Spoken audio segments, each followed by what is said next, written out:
tried to get everyone's names to the media. However, before we start speaking, everyone will introduce themselves and who they are and spell their names. I'll start. My name is Lee Merritt, Leemerritt. I'm a civil rights attorney for the family. You're going to be hearing from members of the community of Fort Worth. You'll be hearing from the family of who they affectionately call Tay Jefferson. And we'll be taking some time to answer some questions for you all. I want to go ahead and dispel the myth that this is somehow a one-off, that this was just, a bad luck incident from an otherwise sound department. The Fort Worth Police Department is on pace to be one of the deadliest police departments in the United States. They're in need of serious, systematic reform. We are asking that the federal government comes in, the Department of Justice comes in and takes a conscious look at the policies and procedures that allowed something like this tragedy to happen. This was a wellness call. It's beyond me to begin to understand what kind of police force responds to a wellness call with the equivalent of SWAT. This department and their officers violated not only the rights of Tay Jefferson and her family, but they just made common sense mistakes. They passed an open door. They failed to announce themselves. They passed a second open door. They failed to announce themselves. They creeped around the back of the apartment and entered a closed gate. They didn't have probable cause at this point, from what the neighbor told them, to even enter that property. They began creeping around and they created a deadly situation. The idea that they have blasted images of a firearm across the internet is obscene. Of course, a family owns a firearm. Of course, firearms are used to protect individuals from predators prowling about their property. That's only common sense. They created a deadly situation, and they responded in a way that is not unique to the city of Fort Worth. In the last 6 months, they've had 10 officer-involved shootings, seven officer-involved deaths. That's more than most nations for a single city in Texas. It represents a serious problem that must be addressed. So, of course, this family is calling for the firing of this officer. That's benign. That's the least we should expect. They're calling for this officer to be vigorously prosecuted, to be appropriately sentenced. That prosecution, the investigation, should be handled by someone other than the Fort Worth Police Department, specifically the Department of Justice, the FBI, or worst case scenario, the local sheriff's department. Anyone other than the city of Fort Worth who is clearly incompetent to investigate itself should be called in. We expect this to happen immediately. This happened Saturday. Why this man is not in handcuffs right now is a source of continued agitation for this family and for this community, and it must be addressed. In a moment, you'll hear from Corey Hughes, who is an activist and a member of the Fort Worth community, and then you'll hear directly from the family of Tay Jefferson. Sure.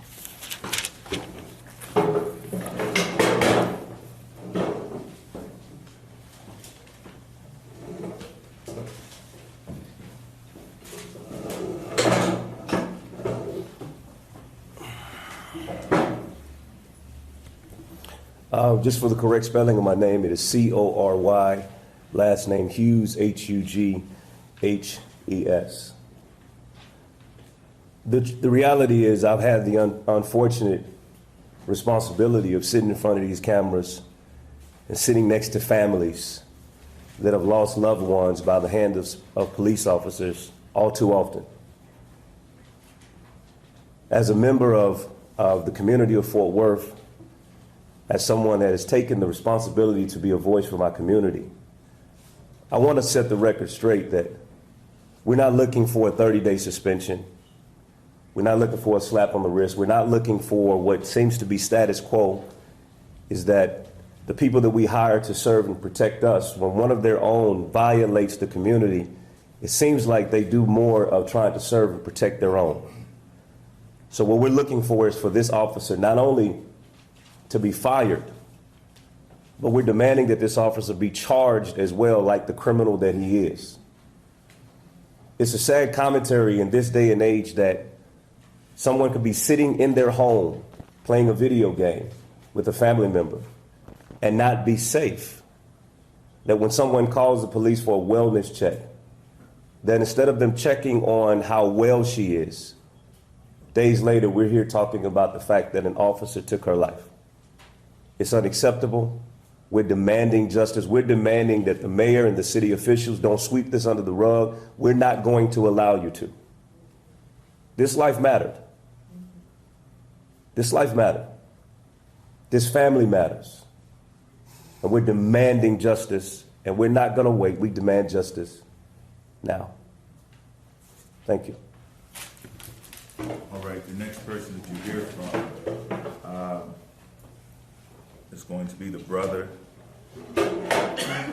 of Atatiana Jefferson, and I'll allow him to introduce himself. My name is Darius Carr. I am currently stationed in San Diego. I served my country for the last 12 years.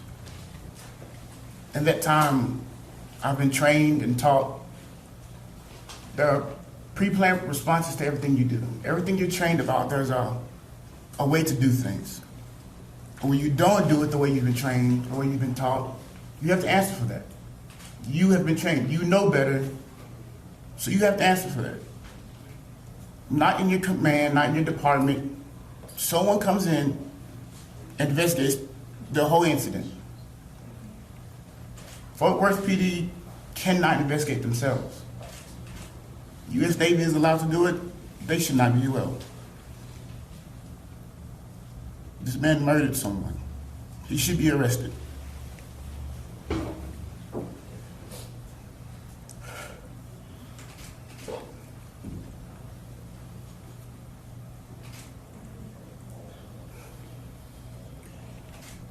And we want to continue to echo the calls and be clear that this family is standing in solidarity, that Fort Worth needs to recuse itself from this investigation. And they need to bring in an outside agency. They need to make sure this officer is treated like any other criminal suspect in our criminal justice system. The next person that you're going to hear from is the sister of the sister of Tay, and her name is Amber. I'm Amber Carr. And I'm actually screwed up just a little bit, I'm sorry. Okay. Amber Carr, I'm one of her older sisters. We're 11 months apart. We grew up together. The last time I spoke to my sister was last Saturday. She came to the hospital in Plano where I was recovering from a major heart surgery. She came, brought me food. She brought me a new cell phone. She talked about how this weekend actually was the weekend that she and my older sister were planning to take the boys to the fair, and asked me what did I want back, considering she knew I wasn't going to be able to walk the fair park. My sister, the relationship she has with my sons is undescribable. Sometimes people think that they're her kids and not mine. She helped Zion every day to get ready for school because my mother wasn't capable of doing it. She wrote out a schedule so that he could be organized. She helped him understand that he had to be responsible for putting on his clothes, picking out his clothes, and getting ready on time to leave for the day. Those were things that my mom did for him. So she helped him become more independent and self-sufficient. My son, who was there to witness the event, you would think that, he would show some type of sadness or emotions, but the first time I actually got to see him and pick him up from a facility for children, The first thing he told me was he was sad. And I asked him, why was he sad? And he told me because the police had shot his aunt. And at that time, I knew nothing about that. So he was the one who actually told me what happened. But at this time, he's my motivation. He's my biggest encourager. In the middle of the night when I'm crying, he wakes up and tells me to breathe in my nose and out my mouth. He holds me. He hugs me. And these are the things I should be doing for him, but he's not reacting in that manner. He's helping me to be strong. And I believe that's because my sister had a big part in that. The next person that you're going to hear from, she's prepared a statement. I'm going to allow her to come around. Her name is Ashley Carr, and she's the older sister.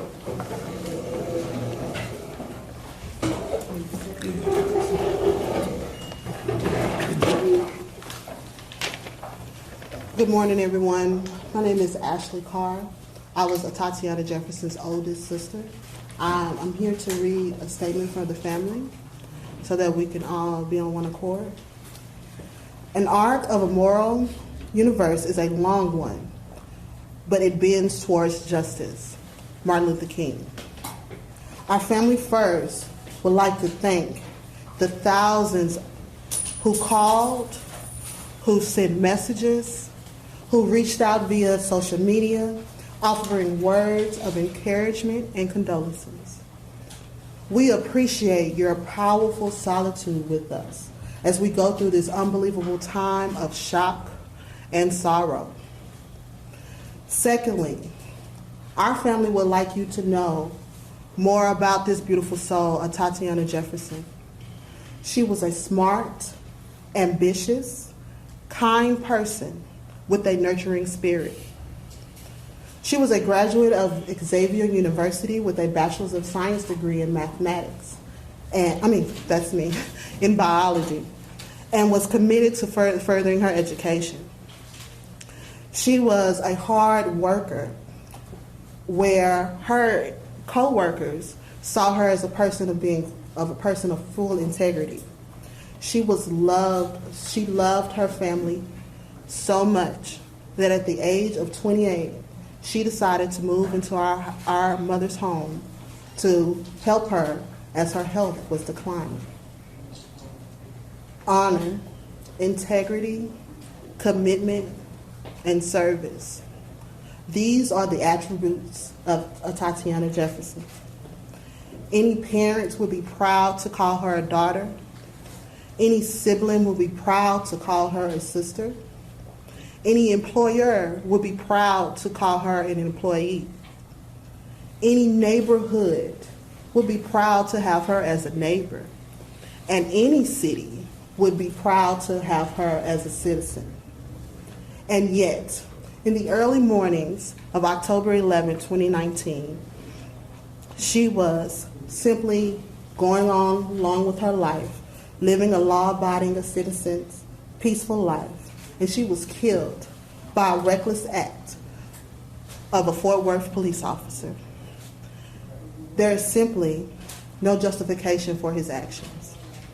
She was enjoying a life in her home where no one would have expected it to be her life to be in harm's way, especially not at the hands of a civil servant who had taken the oath to serve and protect. Our family now is asking the city of Fort Worth to exhibit the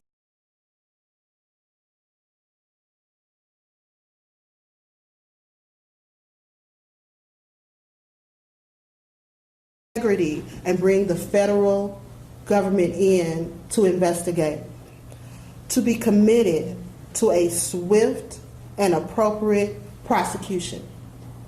Serve the entire community of Fort Worth by training your officers to execute responses to appropriate situations. In closing, we demand justice for Atatiana through an independent, thorough, and transparent process. The family of Atatiana Jefferson and the world eagerly awaits your response to this tragedy. It is imperative that your response bends towards justice. Thank you. You're next going to hear from the sister of Yolanda Carr, who is the mother. I'm going to take a seat right there. Who is the mother of Tay Jefferson. She couldn't be with us today because she is hospitalized and she's recovering from injuries that predated this incident. Those injuries are the reason that Tay moved in with her mom, that she was at this address because she was helping her back and forth to the hospital and helping her around the home. She wants to be here and stand with her family. We have been back and forth to the hospital with her every night, keeping her in the loop. She is, of course, heartbroken, and her sister wants to speak on her behalf. Hello, everyone. My name is Benita Body. I am Atatiana's aunt and Yolanda Carr's, Tay's mother, oldest sister. I'm speaking on her behalf today because she could not be here. As you have heard, her health is declining. And I've heard of the allegations of Mr. Marquise Jefferson, is what I want to address, claiming to be her biological father, which he is not, nor has he ever had legal custody of her. We have not as a family heard from Mr. Jefferson, and if he cares to reach out to us, we would be more than happy to address his concerns. And I want you to know that the GoFundMe page, that is family approved to Tay's legal family. And I thank everyone for their outreach, for their giving, and for the love that they have shown us today. All right, thank you so much. And we have asked you all not to direct questions to the family. I'm sure you all have some for them, but I and Corey Hughes or some of the pastors and attorneys who are working on the case with me are happy to answer some questions. The Fort Worth Police Department was pretty fast in releasing that body cam video. Just trying to get from you your thoughts about it after seeing it, what perhaps has the family weighed in about that video, and just your thoughts in general about what you see there. We appreciate that the Fort Worth Police Department released this video immediately. That's the kind of transparency that we need to get to the bottom of these cases. However, they threw in an unrelated, according to their statement, a photograph of a firearm, and in order to, I guess, impute some bad act or blame on the victim itself, that was not necessarily to circulate. And that's more like the Fort Worth that we know. When we look at the video and we see it was several officers prowling around the property, literally crawling, whispering, as if they were conducting some sort of clandestine abstraction. It's absurd when you know what the call is. They finally released the emergency call yesterday, the non-emergency call yesterday, which was a neighbor who was concerned about an ailing woman across the street. He gave no indication that he believed that a crime was taking place, that he was in fear for his life or the safety of the members in that home or the community. He said he saw some doors open. And so to see them, again, pass those open doors without announcing themselves, to park around the corner so that no one, if they happened to be near the home, could know who they were. And then to escalate the situation as they entered the property, it's just unacceptable.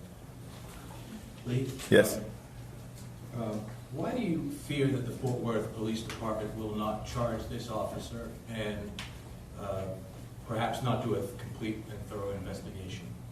Experience. Experience tells us that law enforcement officers, law enforcement departments aren't competent to investigate themselves.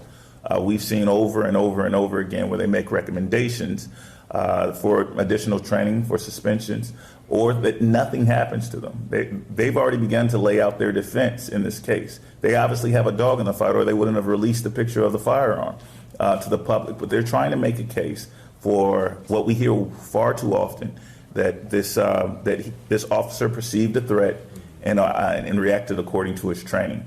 They violated their training over and over again. They interestingly enough cut off the video immediately after the shot. I would love to hear the rest of the conversation from the other officers, because this was completely uncalled for, and there probably was one officer there with some common sense that chastised this rookie who had no business as a part of an SRT team, an elite unit in the first place. So, that's what is Darius's branch and in your service? And one thing I've seemed to hear over and over is that idea of service, the fact that Tay was serving her mother, the fact that you have your own service. Can you talk about that and how that affected her life? You're violating the rules, but I'll let him answer that. That's Yeah. right. Yes. My service is U.S. Navy. Yeah. Service is real big for our family. We want to get back to this world. We want to make it a better place. I proudly serve my country, and I'm going to do it for the rest of my life. Okay. Any other questions? Lee, you mentioned with Amber there about Zion, and just how is he doing? I know he's 8, and we may not be able to process this, but you've been able, the family's been able, he was there. That's something that sounds horrific. Zion surprises me with how much he recalls. Zion is going to start counseling this week because we don't know the emotional trauma, the psychological trauma that seeing something like this can have on an 8-year-old. He was present the entire time. He never left the room. He saw, he and his Auntie Tay experienced the fear of someone prowling in the backyard. His Auntie Tay did not allow him to check the window. She checked herself. I asked myself what would have happened if that little boy went to the window instead of his auntie. He saw her when she fell. And he has found a way to maintain more composure than the Fort Worth Police Department. He still offers his mother and his family consolement. He encourages his mother when he hears her crying in the middle of the night. She tells me, he says, what did remember what I told you? Yeah. I guess he's giving you some words of encouragement. Yeah. What was the words of encouragement he gave you? It was just breathe through your nose, out your mouth. So he's learned coping mechanisms in school for a high stress situation, Yeah. and he encourages his mother to try some of those out to get her through this difficult time. Mr. Merritt, can you tell us any details about the evening Atatiana and her nephew were having, sort of like they were doing that night? Yeah, it was a fall evening. For those of you all who live in the Dallas-Fort Worth area, it was one of the first. This week was one of the first chills that we've had for a relatively warm fall, and so they opened the doors. They allowed the breeze to flow through the house, and those two stayed up all night playing. I've said Halo before. I was wrong. They were up all night playing Call of Duty. Tatiana is a gamer. Tatiana is a gamer. She loved video games, and she beat her brother a few times. And she loved playing with her nephew. They did that all night from sunset until the time that they lost track of time around 2 or 3 o'clock in the morning when they heard someone prowling around in the bushes.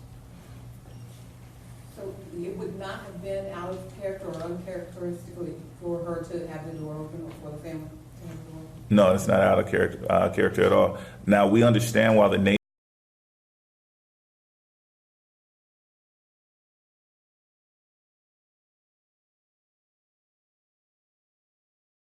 bonus check. He thought maybe that she had been released from the hospital and had another traumatic event, and she possibly may have needed help.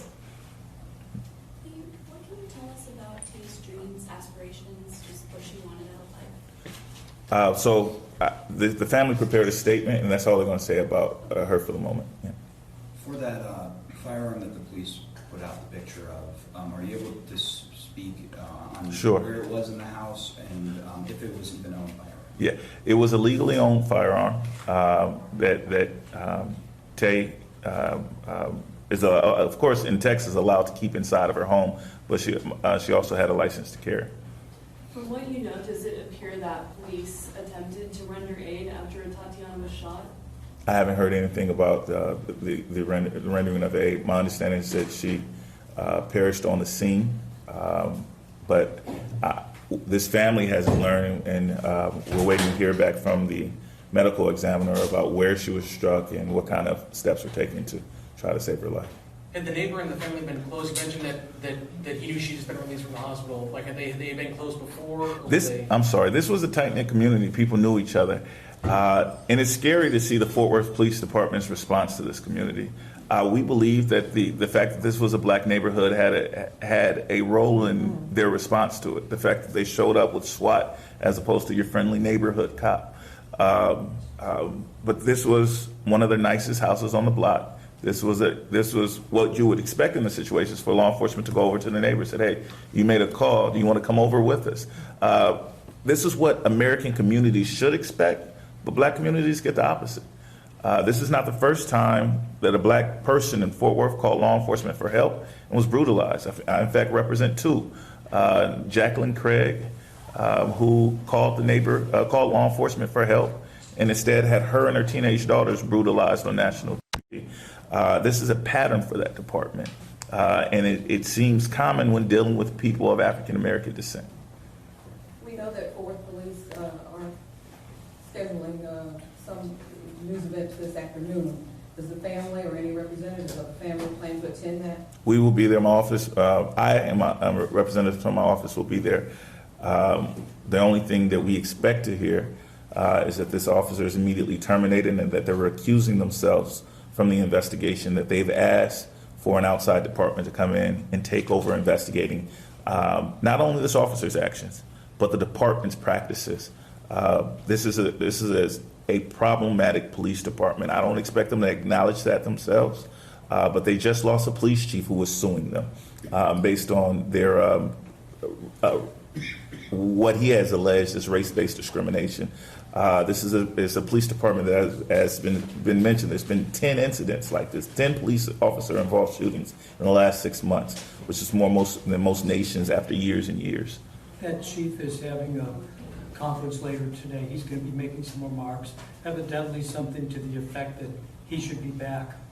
Do you have any thoughts about any of that? There needs to be steps taken to radically reform the city of Fort Worth. Chief Joel Fitzgerald held himself out as a reformer, and he at least again held himself out as hoping to make change. This family, the community, is less concerned with figureheads. We don't believe that Chief Fitzgerald is a savior, but there needs to be policies set in place, training set in place. There needs to be radical reform within that department. If Chief Fitzgerald is the person to lead the charge for, or I should say former Chief Fitzgerald is the person to lead the charge for reform, then absolutely. But it's not about putting a black face on it. It's about actual change. What's your level of concern about what appears to be a rage growing around this shooting? Namely social media, you've got celebrities, politicians that are all speaking out about this. Do you have any thoughts, or what's your concern? Rage, concern, investment is the appropriate response to someone being killed in their home. It should be sustained until things change, and it should remain. This should be outrageous. There should be so many people invested in this that they keep sustained pressure on the city of Fort Worth until it radically changes. And so this family is outraged and hurt, and they are greatly appreciative of the community of folks from all over the world who have reached out to see what is going on in Fort Worth. But we need it to be sustained. And so on behalf of this family, we ask that those people who are outraged, that they channel their anger, that they direct it towards policymakers, that they direct it towards substantive changes that can take place. All right. Thank you all so much.